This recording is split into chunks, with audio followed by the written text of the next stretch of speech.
I'm Danielle. Hi, I'm Cole. And we are the student leaders of the High Stakes Movement, where our goal is to remove all the beef items from the Atlanta Public Schools lunch line and replace them with plant-based options. Our primary reasons for doing so are to save both the environment as well as human health, but also for economic and cruelty reasons.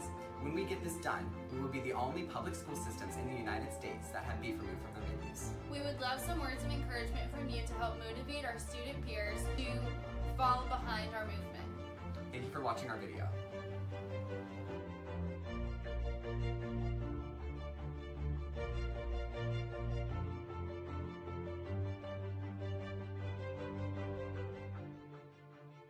Heat waves are getting stronger, floods are growing larger, wildfires are obliterating more of America's landscape. It's because of climate change that's largely man-made. Climate science is accepted science. Governments across the nation are spending billions of dollars preparing for what is to come. The U.S. military, too. Billions of dollars. This is not a political issue. It's science. Most climate scientists think we're already beginning to see the extreme consequences of a warming world.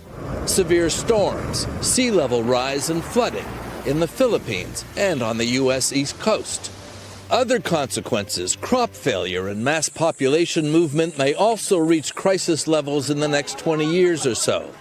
All this will happen sooner than previously feared by the year 2030, the report says, if greenhouse gas emissions continue at current rates and global temperatures rise 2.7 degrees above what they were in pre-industrial times. In fact, we're already 2/3 of the way there.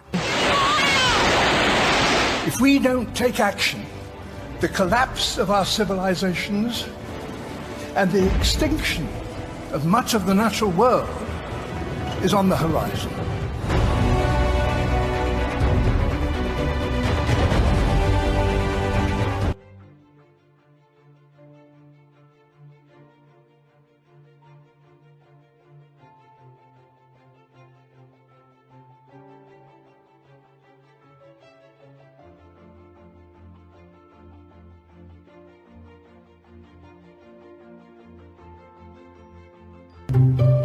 Right now, we're on the edge of 3 major tipping points. The first one is the Arctic ice cap. That ice cap's like a mirror. It reflects the sun's light off of the Earth and keeps it from warming us up.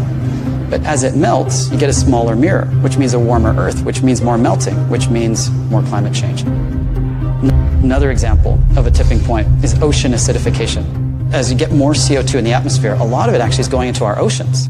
And a lot of stuff, like plankton, can't live in that kind of acidified water. And plankton is the basis of the food chain. If the plankton die, we lose the whole ocean ecosystem. Another example is Arctic methane. We've got a gigantic amount of methane gas frozen into the tundra. And it is 50 times as toxic as CO2 is. It's CO2 on steroids. As it warms, and that methane gets released, it then causes global warming to get worse, which means it warms more, which means more methane released, which means worse warming, and all of that process spins out of control.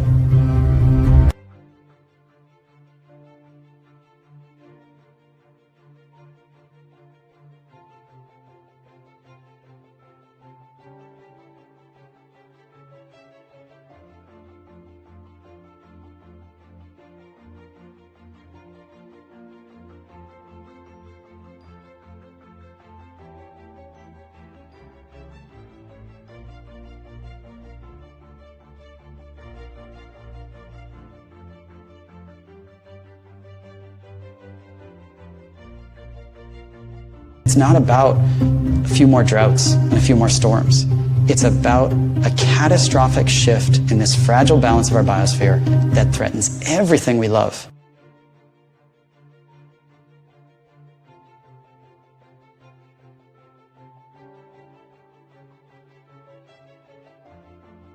At that point, the majority of the world's coral reefs will be wiped out.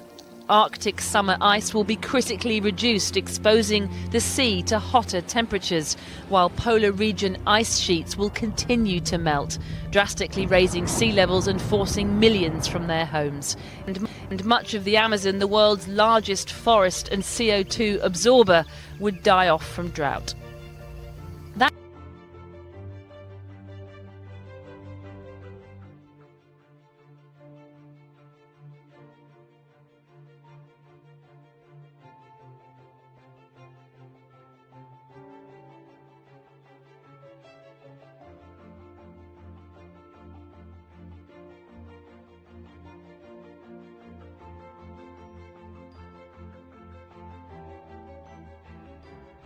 made to a report online published by the United Nations stating that cows produce more greenhouse gases than the entire transportation sector.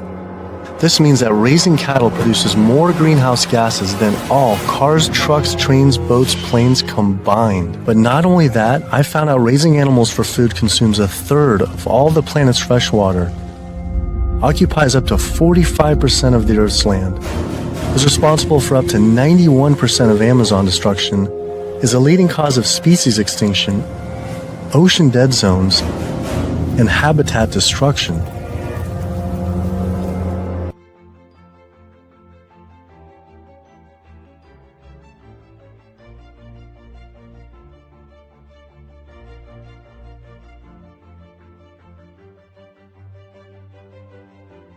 If you reduce the amount of methane emissions, the level in the atmosphere goes down fairly quickly and within decades, as opposed to CO2. If you reduce the emissions to the atmosphere, you don't really see a signal in the atmosphere for 100 years or so.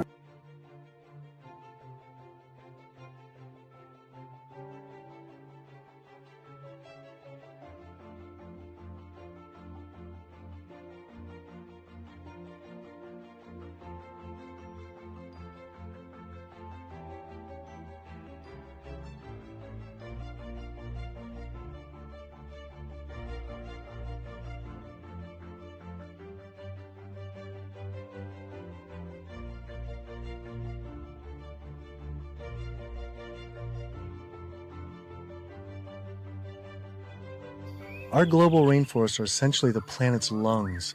They breathe in CO2 and exhale oxygen. An acre of rainforest is cleared every second, and the leading cause is to graze animals and grow their feed crops. That is essentially an entire football field cleared every single second. And it is estimated that every day, close to 100 plant, animal, and insect species are lost due to rainforest destruction.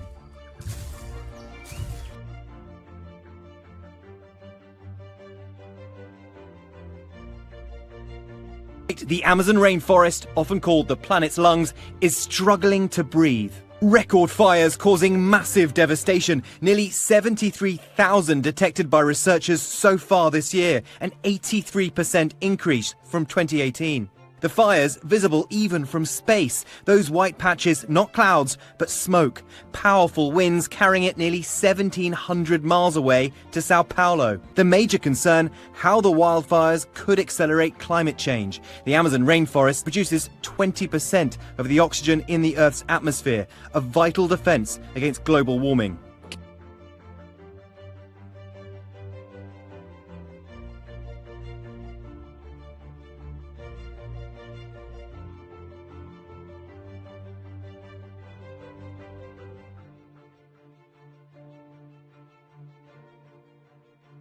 The report finds that about 3/4 of the Earth's ice-free surface has been paved, plowed, or deforested. Great for economies, horrible for nature's cycles. And with all the diesel and fertilizer used to grow the modern meal, they say agriculture is to blame for nearly 1/4 of greenhouse gas emissions.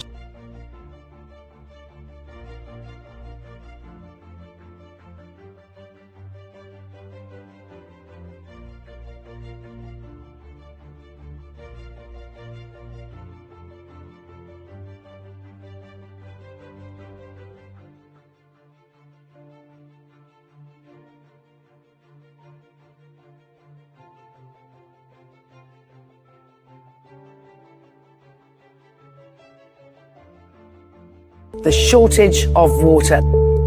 By 2050, the United Nations says more than 5 billion people could be facing water shortages across the globe. Normal is gone because populations around the world have grown so large. Normal is gone because humans are now changing the climate, and we're in a completely new set of conditions and environments and extreme events.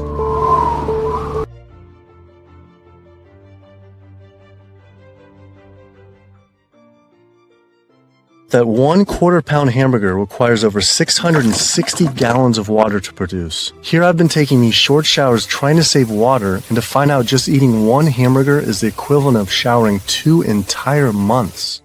So much attention is given to lowering our home water use, yet domestic water use is only 5% of what is consumed in the U.S. versus 55% for animal agriculture. That's because it takes upwards of 2,500 gallons of water to produce 1 pound of beef.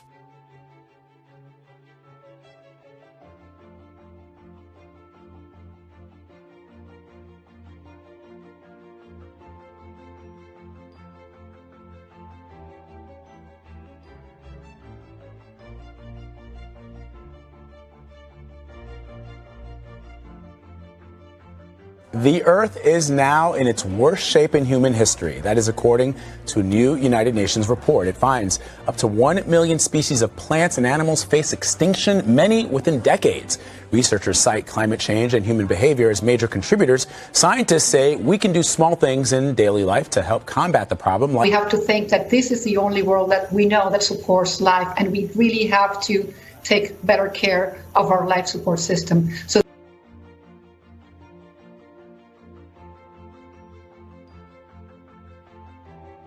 many of the other services are absolutely necessary just for our own survival. It's not just food, it's the oxygen we breathe. If you alter the food chain from the top predators to the fish that are below it to the zooplankton, which are these tiny creatures from which the fish feed, we will get an imbalance, and even the level of oxygen in our atmosphere will actually change because of those. It's a cascade effect that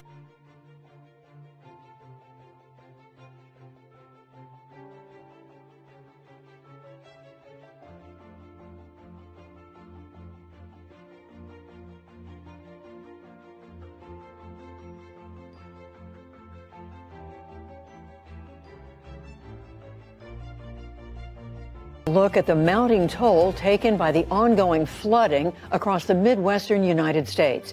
Thousands of homes are damaged and vast swaths of farmland underwater.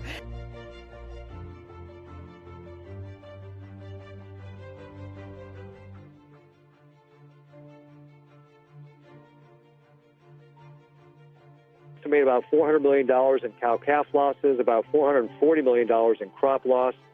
We've had over 2,000 homes, over 300.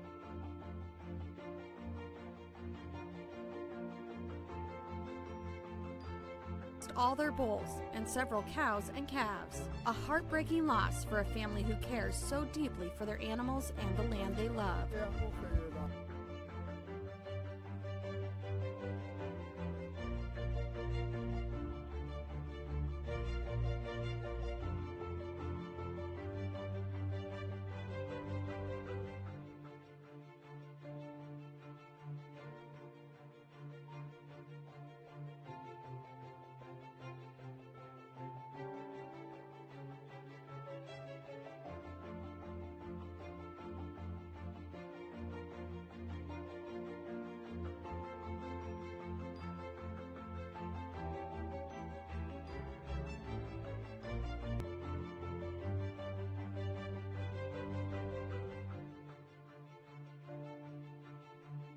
So on our watch, we are facing the next major extinction of species on the Earth that we haven't seen since the time of the dinosaurs disappearing.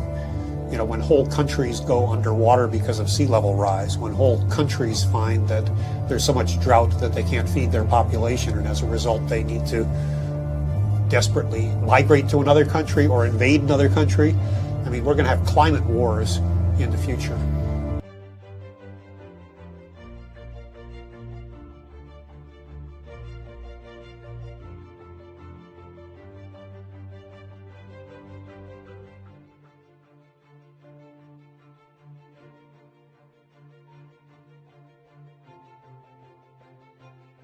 Happen.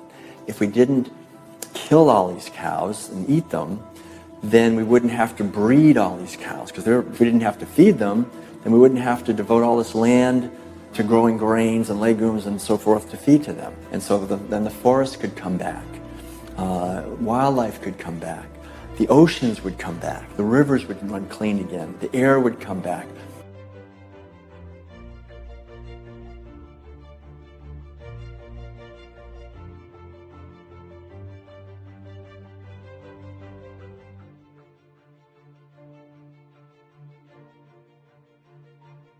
This type of livestock production is one of the most resource-intensive practices on the planet. It's been made possible through massive taxpayer subsidies, but the true cost is enormous. Drought, desertification, carbon emissions, dead zones, disease.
With regenerative grazing, we mimic what the bison once did by building appropriately sized paddocks each day that allow us to graze hundreds of cattle across each paddock. Once the cattle have eaten some of the grass, trampled some, and fertilized the area, they are immediately moved to the next paddock and then the next. This practice produces profound results that prevent overgrazing and promote tremendous fertility and growth. If we focus first and foremost on the soil and restoring that soil function and biology, then everything else comes much easier. And soil organic matter is actually 50% carbon, which means if we're regenerating and rebuilding soil, we're actually putting carbon into the ground. Now, I've been told and we've read in books that it takes hundreds to thousands of years to build back soil. How quick are you doing it here? We're able to build new soil organic matter at the rate of 0.5% to 1% annually. Put some perspective on this. A 0.4% increase of soil organic matter on the world's agricultural soils would completely negate all current CO2 emissions. Alan is increasing his soil organic matter by 0.5% or 1% every year. If we add just 1 more percent soil organic matter, that means that every single acre can hold another 25,000 gallons of water. Ready?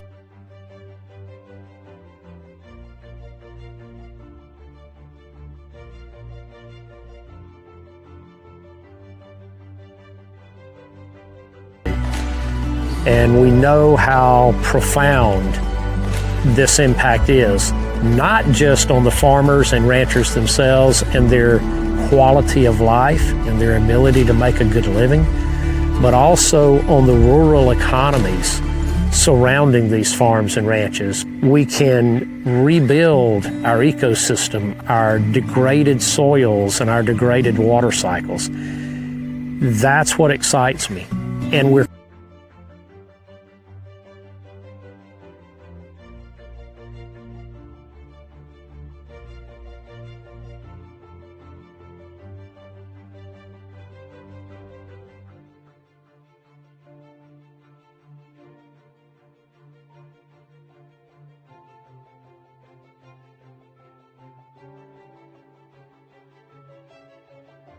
Currently, nearly half of all United States land is already dedicated to animal agriculture.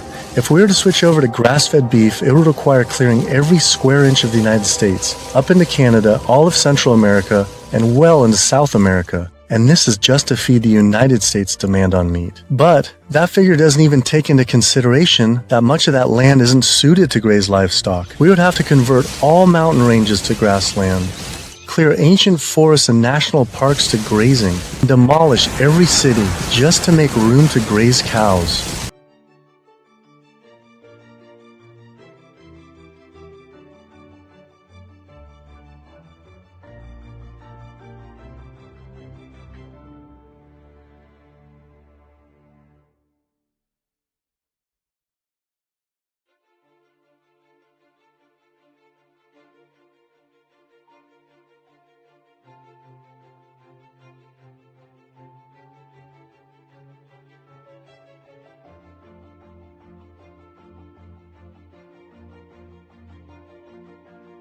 Heart disease, cancer, diabetes, obesity. It's like a tsunami. A new study indicates eating red meat, whether it's processed or not, can increase your risk of developing type 2 diabetes.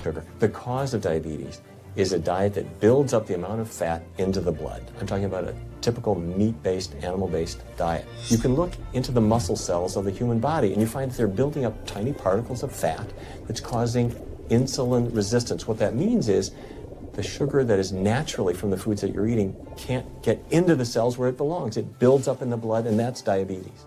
Them through, looked at what they were dying from, and they found a definite correlation between eating red meat, particularly eating processed meat, and death rates from all types of cancer. They didn't specify which types of cancer, but cancer and heart disease.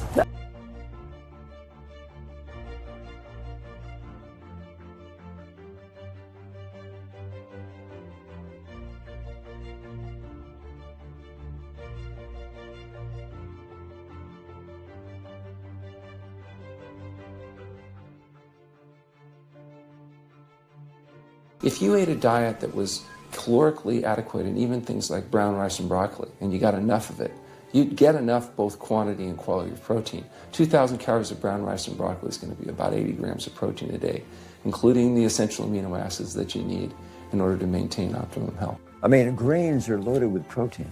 Beans are loaded with protein. Vegetables are loaded with protein. The funny thing about protein is most Americans get about twice the amount they need.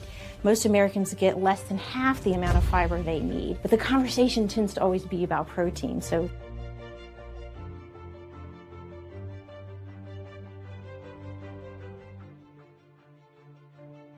An exploding movement of elite athletes are utilizing vegan diets to heal injuries, speed recovery times, and enhance their performance. Before I was vegan, I was only bench pressing 315 like 5 times. Then after going vegan, I was doing 400, 425, 465. My book is the best I've seen, and put on a show here in the last 30 minutes of this ball game, and to climb back in it. My life has been improved by adopting this lifestyle. I feel better, I perform better athletically, I sleep better, my energy with my kids is better, my focus at work is better, everything's better. The #1 player in the world, defending champion, wins this battle. Switched to a plant-based diet. I qualified for my 3rd Olympic team.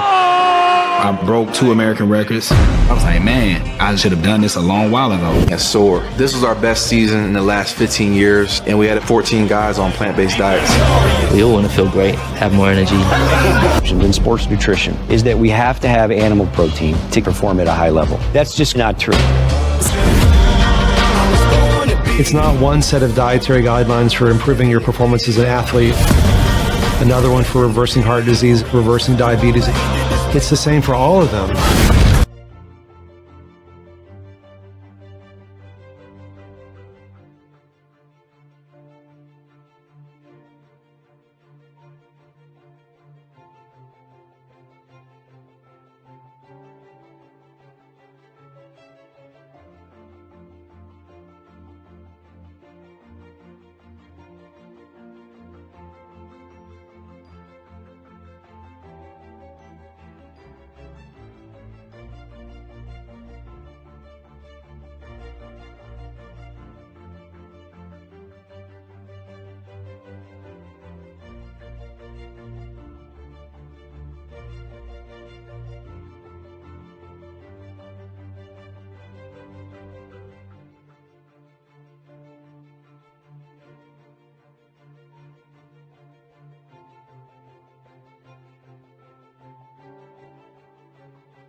Climate change.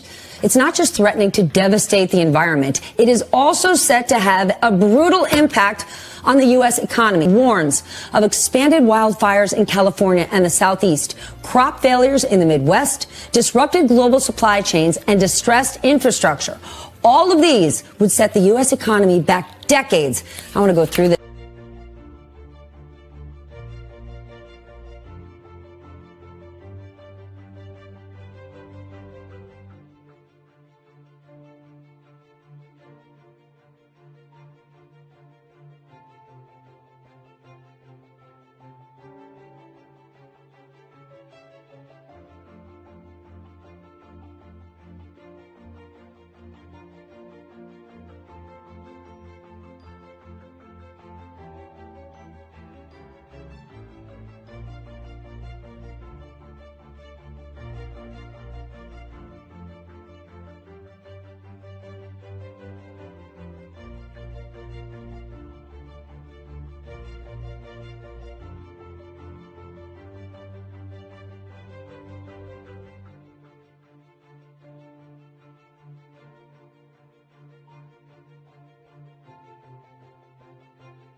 Currently, there is a plan to build a wall around the lower half of Manhattan.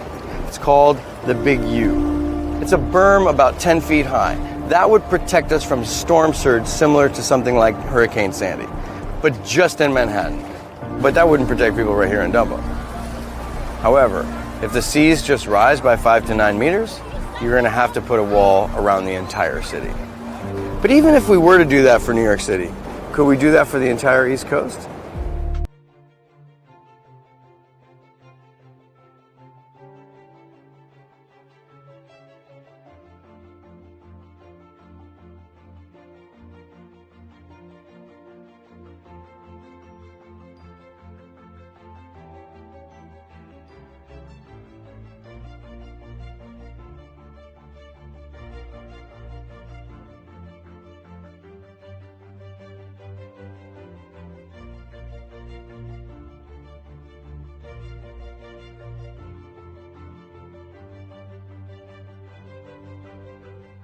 Renewable energy infrastructure, such as building solar and wind generators all over our country to reduce climate change, I mean, that's a pretty good idea, but it's projected to take at least 20 years and at least minimally $18 trillion to develop. So another solution to climate change, we could stop eating animals. And it could be done today. It doesn't have to take 20 years, and it certainly doesn't have to take $18 trillion because it costs nothing.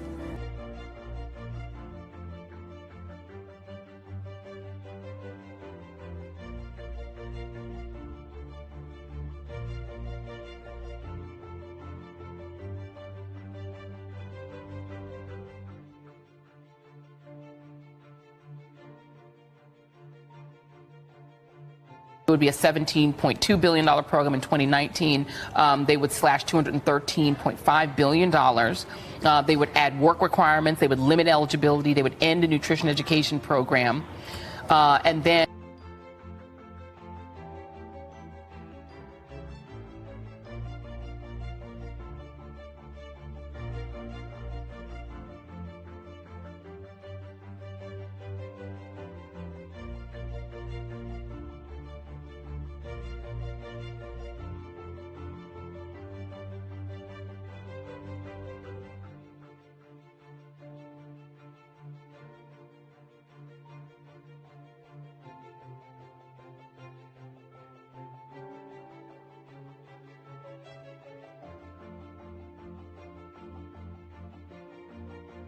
Almost 10 billion farm animals raised and killed for food every year in horrific conditions. This is institutionalized torture. Most cattle raised for beef endure several mutilations without painkillers.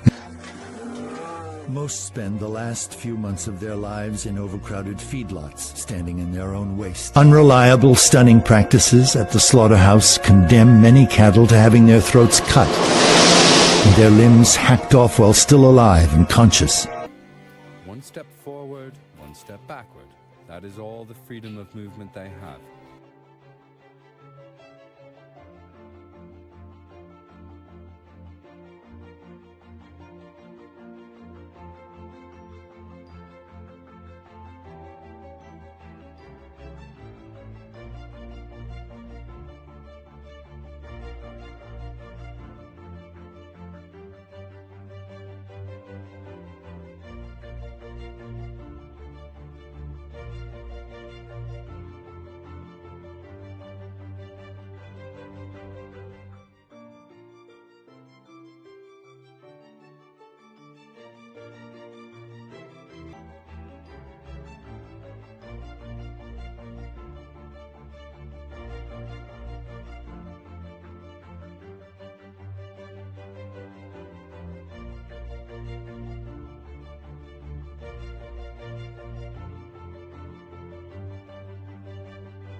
And we are running out of time. We have come here to let you know that change is coming, whether you like it or not. The real power belongs to the people. Thank you.